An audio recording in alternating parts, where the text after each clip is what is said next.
ओम गणेशाय नमः। ओम नमः शिवाय। मैं निखिल ज्योतिषाचार्य आप सभी का मेरे चैनल पर पुनः स्वागत करता हूं। आशा करता हूं कि आप सभी स्वस्थ होंगे।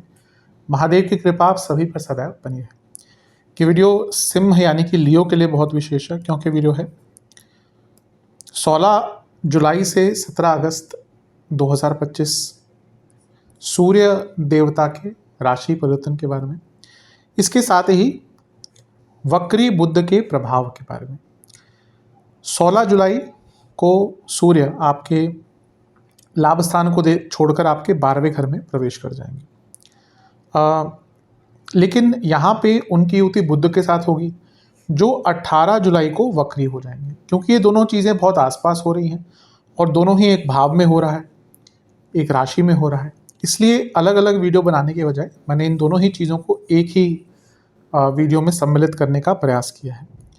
सूर्य यहाँ पे 16 जुलाई से 17 अगस्त तक रहेंगे। बुध तो यहाँ पे ऑलरेडी हैं आपके 12वें घर में, और जितना मुझे याद है अगस्त के अंत तक वो यहीं पर रहेंगे, कर्क में ही। हाँ, वक्री जो उनकी अवस्था है वो 18 जुलाई से 11 या 12 अगस्त तक वो वक्री रहेंगे। तो इसलिए मोटे मोटे तौर पर 1 महीने दोनों का साथ रहेगा, जहाँ पे सूर्य का वक्री बुध के साथ युति का प्रभाव हमें देखने को मिलेगा। इसके साथ ही इन दोनों से त्रिकोण में शनि बैठे हैं। तो हमेशा मैं कहता हूं कि त्रिकोणीय संबंध ग्रहों का बहुत ज़्यादा होता है। अब शनि भी वक्री हैं, बुध भी वक्री हैं, तो इन ग्रहों का जो त्रिकोणीय संबंध है उसका भी थोड़ा इम्पैक्ट पड़ेगा। सूर्य अपने आप में ग्रहों के राजा हैं, नवग्रहों में राजा की उपाधि दी गई है उनको। प्रताप है, प्रभाव है, ऊर्जा है, सोर्स ऑफ एनर्जी है, सरकार, सरकारी कार्य, गुडविल, बहुत चीज़ें सूर्य के अधीन आती हैं। पिता के कारक, शिवालय के कारक, वैद, ऐसे गिनाने जाऊं तो बहुत कारकत्व हैं। वैसे ही बुध की बात करें तो आपके कम्युनिकेशन के कारक, पढ़ाई के कारक, स्टूडेंट्स के कारक, लिखा पढ़ी के कारक, एडवोकेट्स, व्यापारिक बुद्धि, व्यापारिक क्षमता, बुद्धिमता, रिटेंशन पावर, एनालिटिकल स्किल्स, ये बहुत चीज़ें बुध के अधीन हैं। तो जब इन दोनों की युति होती है तो चीज़ें बदलती ही हैं। अब ये बुध आदित्य योग बन रहा है, लेकिन ये बुध आदित्य योग किसके साथ बन रहा है? वक्री बुध के साथ। वक्री बुध मतलब उल्टी बुद्धि। ऐसा नहीं कि बुरा ही होता है, लेकिन जहाँ बुध नॉर्मल या मार्गी आपकी बौद्धिक क्षमता दिखाते हैं, वहीं वो वक्री बुध की क्षमता क्या होती है कि वो नॉर्मल से हटकर कुछ कर सकता है।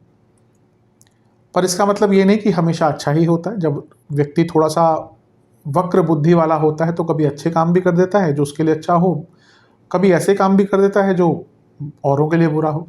तो यहाँ पर सारी ही चीज़ों को देखना पड़ेगा, केवल सूर्य के गोचर का प्रभाव नहीं होगा, यहाँ पे वक्री बुध को भी हमें यहाँ पे सम्मिलित करना पड़ेगा। इसलिए जो प्रभाव है वो कई प्रकार से बदल भी सकता है। इंग्लिश में एक लाइन है कि जो भी बहुत कुछ बेटर करते हैं, इंग्लिश में ये लिखा मुझे पूरा याद नहीं रहता, कि for to achieve greatness you need to have a bit of madness. तो ये जो मैडनेस है ना, ये वक्री बुद्ध ही लाता है। कई बड़े बड़े साइंटिस्ट्स, कई बड़े बड़े इन्वर्टर्स जिन्होंने बहुत अलग कुछ प्राप्त किया है जीवन में या कुछ खोज की है, वो वक्री बुद्ध वाले ही होते हैं। तो वक्री बुद्ध के कुछ अच्छे प्रभाव भी होते हैं, लेकिन जैसा मैंने कहा कि वक्र बुद्धि कभी कभी कुछ उल्टा भी व्यक्ति से करा देती है। तो इन सारी ही चीज़ों को सम्मिलित करने का प्रयास करूंगा, क्या अच्छा क्या बुरा हो सकता है सूर्य के इस गोचर से, बुध के इस प्रभाव से सिंह के लिए। यदि आपकी लग्न राशि या चंद्र राशि सिंह है, दोनों ही गाइडेंस के लिए राशिफल को देख सकते हैं। फिर से समझाने का प्रयत्न कर सकता हूँ कि टेक्निकली अलग अलग राशिफल नहीं बन सकते। आपको जहाँ से रिलेट करता है वहाँ से देखिए। मैं अपना व्यक्तिगत मत भी देता हूँ कि मेरे हिसाब से लग्न से देखिए, और अगर आपको दोनों से ही देखना है तो इस हिसाब से देखिए कि लग्न राशि जो है वो प्रैक्टिकलिटी है, वो भौतिकता है, चंद्र राशि जो है वो मन है। तो मेरा हमेशा से समझाने का प्रयास रहा है, अलग अलग राशिफल नहीं बन सकते, क्योंकि राशिफल केवल आपकी गोचरीय स्थिति पर आधारित विश्लेषण होता है। जहाँ से आपको ज़्यादा रिलेट करता है वहाँ से इसको ऑब्जर्व कर सकते हैं। शुरू करते हैं। सबसे पहले सूर्य से ही स्टार्ट करते हैं। बुध जैसा मैंने कहा साथ में ही है, तो उनको अलग नहीं कर सकते, उनका प्रभाव आता ही रहेगा। 12वें घर के सूर्य कोई बहुत ज़्यादा अच्छी स्थिति नहीं मानी जाती, और लग्नेश होने के नाते ये बिल्कुल अच्छी स्थिति नहीं है। कुछ ही लग्न है जिनके लिए सूर्य 12वें घर में अच्छे बताए गए हैं। तुला के लिए एक एक्सेप्शन होती है 12वें घर के सूर्य, अदरवाइज सेहत के लिए 12वें घर के सूर्य अच्छे नहीं माने जाते। तो क्योंकि लग्नेश हैं, अपने से 12वें घर में बैठे हैं, सबसे पहले जो प्रभाव पड़ेगा नेगेटिव वो है सेहत का। आप देखेंगे अभी देखिए ऑलरेडी केतु आपके लग्न में गोचर कर रहे हैं। मैंने 4 ग्रहों की वीडियो भी बनाई थी, जिसमें मैंने षडाष्टक योग के बारे में बताया था कि केतु शनि का षडाष्टक योग है। तो वहाँ से सेहत पर ऑलरेडी एक बुरा प्रभाव दिखाता है, क्रॉनिक डिजीज आदि। अब लग्नेश भी इस महीने आपके 12वें घर में है, यानी कि 16 जुलाई से 17 अगस्त। तो सबसे ज़्यादा केयरफुल आपको किस चीज़ में रहना है, वो है आपकी सेहत, क्योंकि सेहत प्रभावित रहेगी, नेगेटिव इम्पैक्ट रहेंगे। अगर ऑलरेडी प्रॉब्लम्स चल रही है तो वो और बढ़ सकती है। दूसरा, अनियंत्रित खर्चे। खर्चे आपके इस महीने इतने बढ़ने वाले हैं कि आप खुद परेशान हो जाएंगे। साथ में क्योंकि वक्री बुध है, तो ये अनियमित खर्चे, गैर ज़रूरी खर्चे और गलत जगह पे पैसा लगाना इसको भी बढ़ा देता है। आप देखेंगे कि आप गलत जगह पे पैसा लगा सकते हैं, ऐसी संभावना बहुत बनती है। अगर यहाँ पे कोई ऐसी डील आ रही है आपके सामने which is too good to be true, तो बहुत केयरफुल रहिएगा, क्योंकि यहाँ पे गलत जगह पर पैसा लगाकर व्यक्ति फंसता है। अभी कल ही मैंने रात को एक कुंडली देखी थी, उनके दूसरे घर में शनि गोचर कर रहे थे, जब 2022 की बात है, तो वक्री हुए थे। तो मैंने उनसे पूछा कि उन्होंने गलत जगह पे पैसा कहीं पे कि किसी को शेयर मार्केट में कि मैं डबल कर दूंगा, ट्रिपल कर दूंगा। तो मैंने पूछा कि ये कालखंड क्या था, क्योंकि मुझे याद था कि शनि 2022 में अराउंड जुलाई के आसपास वक्री हुए थे। तो उन्होंने वही कहा कि हाँ, जुलाई अगस्त के टाइम पे ही ये चीज़ें हुई थी। उनके दूसरे घर में गोचर कर रहे थे उस टाइम शनि। तो ऐसे ही 12वें घर में भी, क्योंकि लग्नेश के साथ और वो दूसरे घर के स्वामी हैं बुध, तो यहाँ पे बहुत संभावना है कि आप गलत जगह पर पैसा लगा सकते हैं। इसलिए जैसा मैंने कहा ना, if it is too good to be true, it may be a scam. तो यहाँ पे बहुत ध्यान रखिएगा कि कहाँ पे पैसा लगा रहे हैं, कहाँ पे इन्वेस्ट कर रहे हैं। अगर लगता कुछ भी क्लैरिटी की कमी रखे तो वहाँ पे पैसा मत लगाइए। तो इन चीज़ों पर थोड़ा सा ध्यान दीजिएगा। और ये ऑलरेडी दिखा रहा है कि आपका 12वें घर में बुध का होना, यानी कि दवाइयों वगैरह पर आपका इस महीने बहुत खर्चा होगा। तो इन टोटलिटी यही दिखा रहा है कि सेहत पर एक बुरा प्रभाव पड़ सकता है। तो अपनी सेहत को लेकर बहुत ज़्यादा ध्यान देने की आवश्यकता है, क्योंकि लग्नेश भी 12वें घर में है और वक्री बुध के साथ ही छोटी मोटी इंजरीज का योग भी सिंह के लिए बना देता है। तो बहुत ज़्यादा केयरफुल रहने की आवश्यकता है। अब थोड़ी अच्छी चीज़ों की भी चर्चा कर लेते हैं। कोई भी ग्रह जब वक्री होता है तो वो क्या हो जाता है, बहुत बली हो जाता है। तो आपके लाभेश और आपके धनेश 12वें घर में बली हो गए हैं। अच्छी चीज़ें क्या हो सकती हैं, जिनको जॉब चेंज करनी थी उनके लिए अच्छा है, जॉब चेंज का मौका मिलेगा।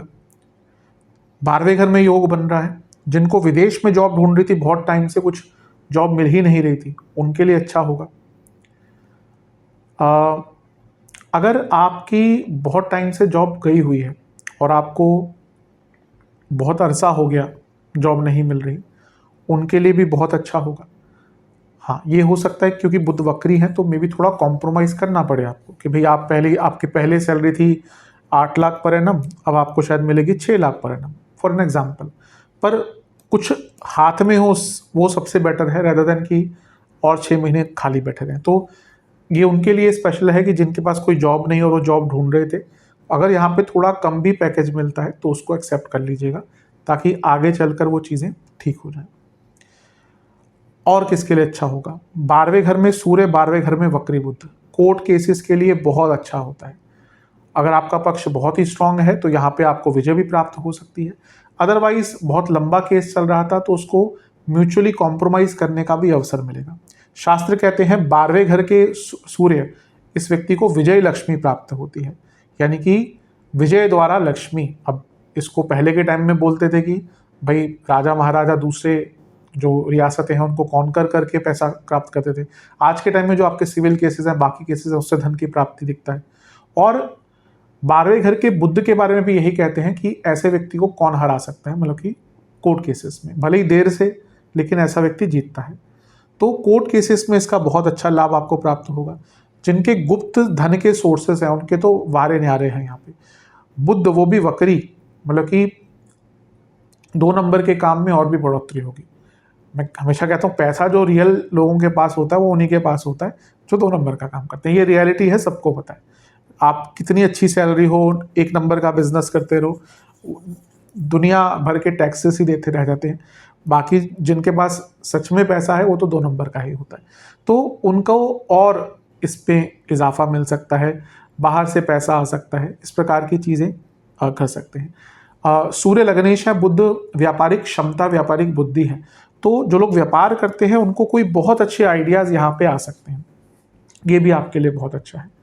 बस ध्यान क्या देना है कि अत्यधिक खर्चे नहीं करने। आप बिजनेस करते हो, कुछ भी करते हो, क्योंकि अत्यधिक खर्चे करने की आदत आपको हो जाएगी। आदत क्या, मतलब कि आप कर देंगे खर्चा, चलो यहाँ पे डाल दो, यहाँ पे डाल दो, फिर वो बाद में आप पछताएंगे कि मेरा पैसा कहाँ चला गया। तो इसलिए खर्चों पर नियंत्रण आपके लिए बहुत ज़्यादा ही अनिवार्य रहेगा।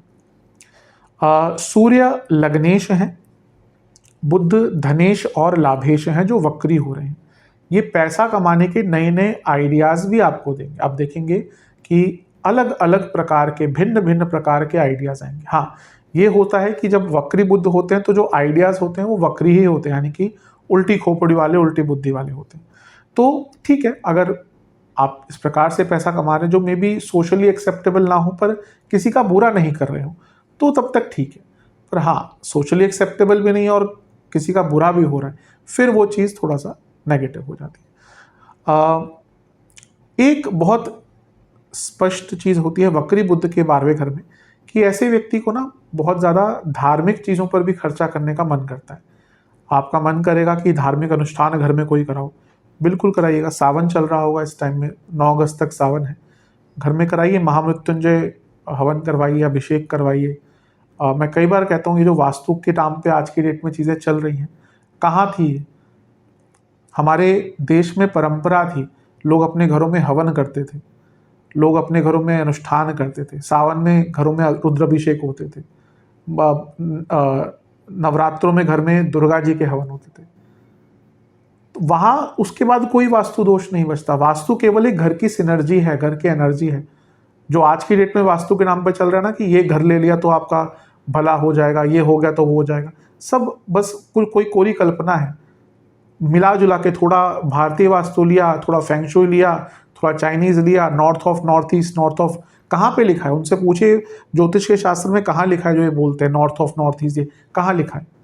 तो यहाँ पे घर में अपने अनुष्ठान करवाइए, उससे बहुत लाभ मिलेगा। धार्मिक जगहों पर जाने का भी अवसर मिलेगा और धर्म के लिए डोनेशन करना, धार्मिक कार्यों के लिए डोनेशन करने का भी आपको अवसर प्राप्त होगा। ये भी आपके लिए बहुत अच्छा है। अब ये दोनों मिलकर आपके छठे भाव को देख रहे हैं और इसमें से जो बुध है वो आपके धन स्थान के स्वामी है और लाभ स्थान के स्वामी। क्योंकि धन स्थान और लाभ स्थान के स्वामी है इसलिए करियर से इनडायरेक्ट इम्पैक्ट आ गया। क्योंकि दूसरे घर के स्वामी है तो करियर से डायरेक्ट इम्पैक्ट आ गया, क्योंकि 2, 6, 10 ये करियर के भाव होते हैं। और क्योंकि छठे घर को देख रहे हैं तो करियर पे डायरेक्ट इम्पैक्ट आ गया। अब ये 2 प्रकार की स्थिति उत्पन्न करता है। जिसकी कुंडली बहुत खराब इस समय है, यानी कि दशांतरशा बहुत खराब चल रही है, उनकी जॉब जा सकती है, क्योंकि धन स्थान और लाभ स्थान के स्वामी 12वें घर में वक्री हो गए।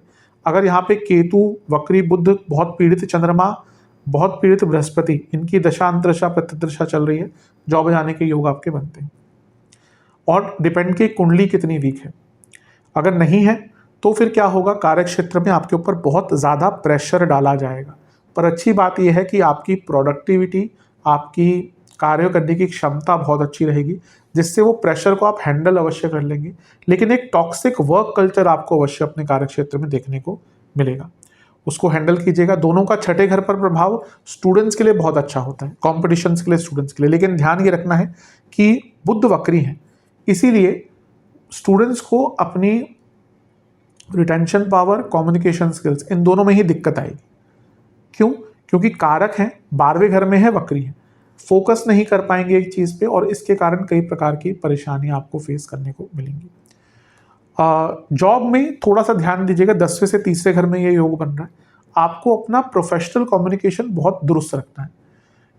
हम जो घर में जिस प्रकार से बोलते हैं ऑब्वियसली ऑफिस में वैसे नहीं बोल पाते या नहीं बोलना चाहिए, और वाइस वर्सा है। तो ये देखिए कि प्रोफेशनली क्या आपका communication up to the mark है, क्योंकि यहाँ पे प्रोफेशनल मिसकम्युनिकेशन बहुत देखने को आपको प्राप्त होगी। सप्तम से छठे में सूर्य और वक्री बुध हैं और सप्तम में ऑलरेडी राहु हैं। ये थोड़ा सा इन लॉज का इंटरवेंशन और आप दोनों के बीच में फाइनेंशियल डिसरप्शन या फाइनेंशियल आर्ग्यूमेंट्स को बढ़ोतरी देता है, यानी कि पति पत्नी के बीच में। तो उसके कारण थोड़ी दिक्कत पति पत्नी के बीच में आ सकती है, पर मैनेजेबल होगा, ऐसा नहीं कि बहुत खराब होगा। और बिजनेस में भी आपके, जैसे मैंने कहा, खर्चे बहुत बढ़ने वाले हैं। बस ध्यान दीजिएगा, सूर्य 12वें घर में है बुध के साथ, तो अपने लीगल जो कार्य हैं उनको अप टू द मार्क रखिएगा, वरना स्पेशली जिनके बड़े बिजनेसेस हैं, वरना थोड़ी सी दिक्कत यहाँ पे आ सकती है। प्रॉपर्टी खरीदने में कोई जल्दबाजी मत कीजिएगा एटलीस्ट इस महीने, अदरवाइज वहाँ पे भी थोड़ी परेशानी आपको आ सकती है। सेहत की तरफ चलते हैं, सेहत पर क्या इम्पैक्ट पड़ सकता है, फिर शनि को भी इंक्लूड करेंगे। सेहत वाइज देखिए, नेत्र विकार सबसे पहले होने के चांसेस होते हैं, यानी कि आँखों की प्रॉब्लम, स्किन डिसऑर्डर होने की प्रॉब्लम, अब मेटाबॉलिक डिसऑर्डर्स बहुत रहेंगे, पैरों के बहुत रोग रहेंगे, फूड इन्फेक्शंस बहुत रहेंगे, नसों में वीकनेस बहुत रहेगी, हड्डियों के रोग बहुत तंग करेंगे। जिनको ऑलरेडी ये कंडीशंस हैं उनकी परेशानी बढ़ेगी। अब बात करते हैं वक्री शनि। अब देखिए, ये देखें तो त्रिकोणीय संबंध है और ये कौन से त्रिकोण को कंप्लीट कर रहा है, मोक्ष त्रिकोण को। तो कई लोग बहुत डिटैच्ड फील करेंगे अपनी फैमिली से। ऐसा नहीं कि कुछ बुरा ही हुआ, लेकिन कुछ ऐसे ना टाइम आते हैं जब हम अपने फैमिली से, अपने नियर एंड डियर वन से डिटैच्ड फील करते हैं। ये वही टाइम होगा। मैं कहूँगा कि इसको बहुत सीरियसली भी मत लीजिएगा, पर इस टाइम को अगर आप अपना थोड़ा सा अध्यात्म, रिसर्च, मेडिटेशन, पूजा पाठ, शास्त्रीय ज्ञान इसकी तरफ लेकर जाते हैं तो काफ़ी अच्छा रहेगा। पर दोबारा मैं सचेत करने की कोशिश करूँगा, केतु लग्न में है, षडाष्टक योग, और लग्नेश 12वें घर में। ये वो महीना है जब आपको कई सिम्टम्स दिख सकते हैं क्रॉनिक डिजीज़ के। तो कोई भी क्रॉनिक डिजीज़ का सिम्टम दिखे उसको नज़रअंदाज नहीं करना, क्योंकि जहाँ पे आपने थोड़ी सी कोताही बरती, ये जो सिम्टम छोटे से दिखते हैं, या हमारी बॉडी हमेशा सिम्टम्स देती है, हमारे ऊपर है हम उसको कितना सीरियसली लेते हैं। तो यहाँ पे कुछ भी अनयूजुअल दिखे, स्पेशली अगर आपकी एज थोड़ी ज़्यादा है, लेट्स से आप 35-40 पार कर चुके हैं, क्योंकि देखिए तो मानना पड़ेगा ना कि आफ्टर अ सर्टेन एज हमारी बॉडी डिक्लाइन ही होती है। हम कोई और किसी और चीज़ की तरफ नहीं जा रहे, हम मृत्यु की तरफ ही जा रहे हैं, ये तो सत्यता है। तो मृत्यु की तरफ कैसे व्यक्ति जाता है, जब बॉडी डीजनरेट होती है। टिल अ सर्टेन एज हमारी बॉडी ग्रो हो रही होती है, मसल बढ़ रहे होते हैं, सब कुछ अच्छा रहता है। आफ्टर सर्टेन टाइम बॉडी में डीजनरेशन स्टार्ट हो जाता है। तो अगर आपकी एज ज़्यादा है तो यहाँ पे किसी भी सिम्टम को बहुत लाइटली मत लीजिएगा। तो इन सब चीज़ों पर काफ़ी ध्यान देना है आपको। अब उपाय की तरफ चलते हैं। उपाय की बात करते हैं। एक पात्र में आपको जल लेना है, उसमें कुछ अक्षत, कुछ चंदन का पाउडर, थोड़ा सा चंदन का पाउडर और गुलाब जल, ये मिलाकर सूर्य देवता को अर्पण करें, अर्घ्य दें। फिर वहीं पर बैठकर, अगर ज़्यादा लेट नहीं कर रहे तो, क्योंकि सुबह सुबह तो बियरेबल होते हैं सूर्य महाराज, तो वहीं पर बैठकर सूर्य चालीसा का 2 बार पाठ करें। और सूर्य देवता का एक मंत्र है, ओम भानवे नमः, ओम भानवे नमः। इस मंत्र का 108 बार जाप करें। और किसी भी मंदिर में गेहूं के आटे और गुड़ का दान करें। कितना करना है ये आपके ऊपर है।